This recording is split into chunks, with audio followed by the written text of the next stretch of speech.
Welcome back, warriors. Kwe Tansei Sego. My name is Pam Palmater, and this is my YouTube channel where we focus on educating the resistance and inspiring the next generation of warriors to help us protect our people and the planet.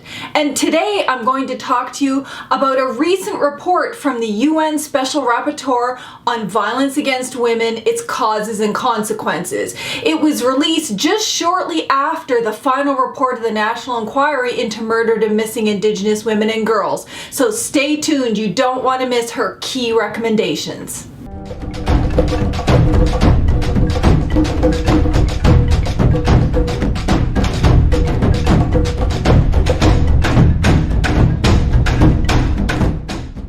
In 2015, the United Nations Human Rights Council appointed Dubravka Simonivic to be the UN Special Rapporteur on violence against women, its causes and consequences. And there are three primary aspects to her mandate. First is to make recommendations to end violence against Indigenous women. The second is to address the root causes of that violence. And third is to make sure that reparations are made to the victims of that violence. Now, in order to do this, she goes around and she meets with human rights bodies, she meets with governments, she meets with different government agencies from countries all over the world, non-government organizations, indigenous organizations, women's organizations, to get a full picture on the level of the violence, the specific localized root causes, and what reparations are needed. Now what happens is once she's done a visit to her country, she compiles all that information and she releases a report on what she saw and what some of her recommendations are.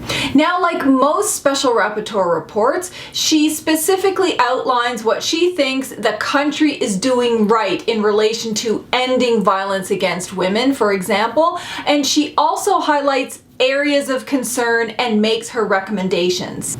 Now, in our case, she met with Canadian officials in April of 2018. So she would have met with different federal departments, she would have met with some provincial representatives, she went into prisons, she met with non-governing agencies like human rights groups, women's groups, and also she made a particular point to meet with Indigenous women's groups as well. And given the specific timing of her visit, which was during the National Inquiry into murdered and missing Indigenous women and girls, she also had some time to talk to the Chief Commissioner, Marion Buller.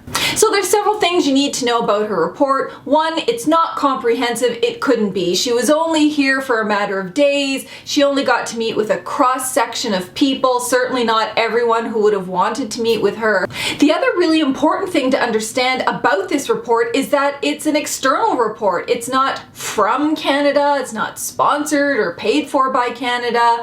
The Special Rapporteur has no personal or business relationships with the governing bodies in Canada, so there's no conflict here. This is what objective set of eyes are looking at when they come to Canada and look at the evidence about the high rates of violence against women, but specifically the high rates of violence against Indigenous women and girls.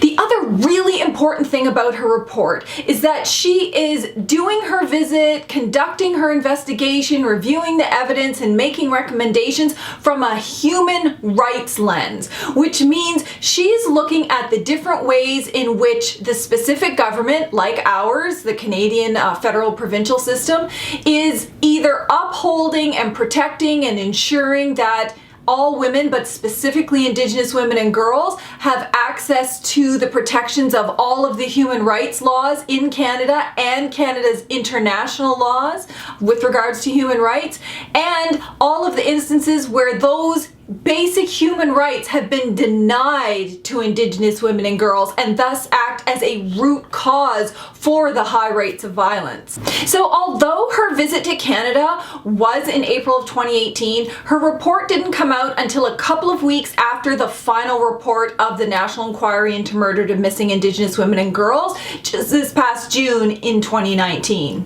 What I'm going to do in this video is highlight the 5 core findings from the Special Rapporteur's report. Her first important point is that while Canada has professed itself to be a feminist government, that proclamation doesn't match with the conditions of women in Canada. And she notes very specifically, the women's lives in the country are still marked by systemic gender-based violence, especially concerning Indigenous and other women who encounter multiple forms of discrimination. And in fact, that includes significant gaps for Indigenous women and girls. Her second core point is that Canada's continued failure to uphold the economic, social, and political rights of Indigenous women and girls has exacerbated the high rates of violence that they experience. The core point here is that Canada's failure to uphold those specific human rights of Indigenous women and girls is what has led to their extreme levels of poverty and ill health and the poor socioeconomic conditions, which make them vulnerable to exploitation versus it being any fault of Indigenous women and girls at all. And in particular, she concluded, Indigenous women from First Nations, Métis, and Inuit communities face violence, marginalization, exclusion, and poverty because of institutional, systemic, multiple intersecting forms of discrimination not adequately addressed by the state.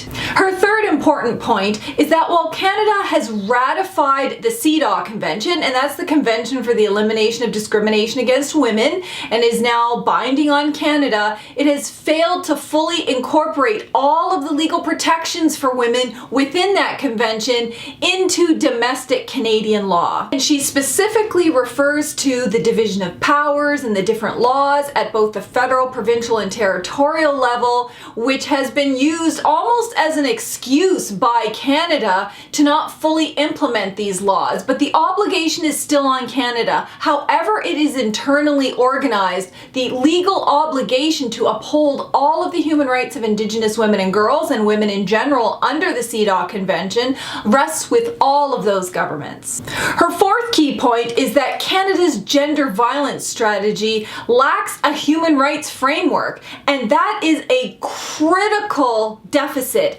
in any national action plan meant to address violence against women, but particularly violence against Indigenous women and girls. And she noted, the strategy appears to be mainly project-oriented, focusing on specific areas and lacking a human rights-based, holistic legal framework and comparable data collection for all forms of gender-based violence against all women in all jurisdictions. This is in fact one of the biggest impediments to addressing violence against Indigenous women and girls on a national level. When you're talking about projects and proposals and initiatives, they're minimal, they're funded on a time-limited basis. Most of the time they're very superficial, and very few of them ever get at the actual root causes, which are Canada's own laws, policies, and practices, racism and violence against Indigenous women and girls in Canada by some segments of society, and of course by federal, provincial, municipal governments and agencies.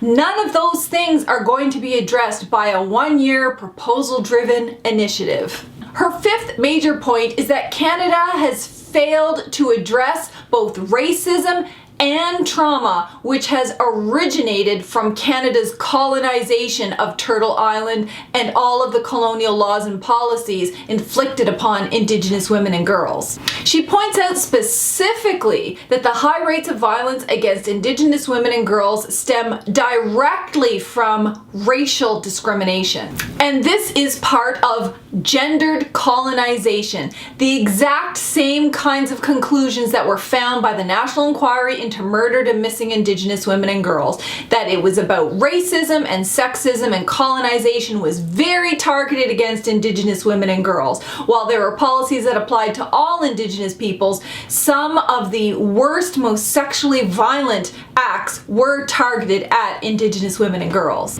And Canada's failure to address racial discrimination and gendered colonization is what has led to the current crisis of murdered and missing Indigenous women and girls, their overrepresentation of their children in foster care, their over-incarceration in prison, their high rates of poverty, their high rates of ill health, you name it. And you can all lead it back directly to this racial discrimination and gendered form of colonization. And we now know from the National Inquiry into Murdered and Missing Indigenous Women and Girls how racial discrimination and gendered colonization form together to create a violent form of sexualized violence against Indigenous women and girls in the following ways. Abuse, neglect, and exploitation by the state and society, police sexualized violence, over-incarceration and sexualized violence in prisons, human trafficking, forced and coerced sterilization, sexual discrimination in the Indian Act, and exclusion from communities. So, while her report contains a large number of recommendations, I'm going to focus on some key ones that you should take out of this report. Number 1, to harmonize all laws in all jurisdictions with CEDAW Convention and with regards to Indigenous women and girls, to harmonize all laws with UNDRIP. To adopt a national action plan on violence against Indigenous women and girls that is separate from the National Action Plan on violence against women in general. To urgently repeal the discriminatory provisions of the Indian Act and any other laws and policies in Canada. Adopt measures to improve the socioeconomic conditions of Indigenous women and girls with adequate funding. Address the high rates of Indigenous children in foster care. Eliminate the overrepresentation of Indigenous women and girls in prison. Investigate all allegations of forced and coerced sterilizations. And engage in civilian oversight of the police. Overall, while Canada sounds like it's committed to ending violence against women generally and Indigenous women and girls specifically, its actions are lacking. It is still not protecting even the basic human rights of Indigenous women and girls. It's not addressing the root causes, and despite the National Inquiry into Murdered and Missing Indigenous Women and Girls, there is still no national action plan being led by Indigenous women and Indigenous women experts to end violence against Indigenous women and girls. What I'll do is I'll post a link to her report in the description box below because I'd love to hear from you. What did you think about this report? What are some of the other issues that she should be looking at? Are there any recommendations specifically that you think should be a priority for Canada? Now in the next video, we'll be looking at a very particular section of the Special Rapporteur's report in relation to her findings on police and correctional officers' sexualized violence against Indigenous women and girls and the specific recommendations that she has in place to address that kind of violence. Thank you for watching my channel. I hope you found this video informative. If this is your first time here, please consider subscribing, liking, and leaving me your questions and comments in the description box below. And also, most importantly, please share the video wide and far. The more we can help educate one another, the more we'll be empowered to come together and help push all levels of government to address these unacceptable high rates of violence and exploitation against Indigenous women and girls in Canada. Don't forget to check out my website, www.pampalmater.com, where you can access all of these videos. You can access my Warrior Life podcast and my Indigenous Nationhood blog and all of my publications and a whole list of other resources that you can use to engage in self-education, reconciliation, and action. Till next time, stay alert, warriors.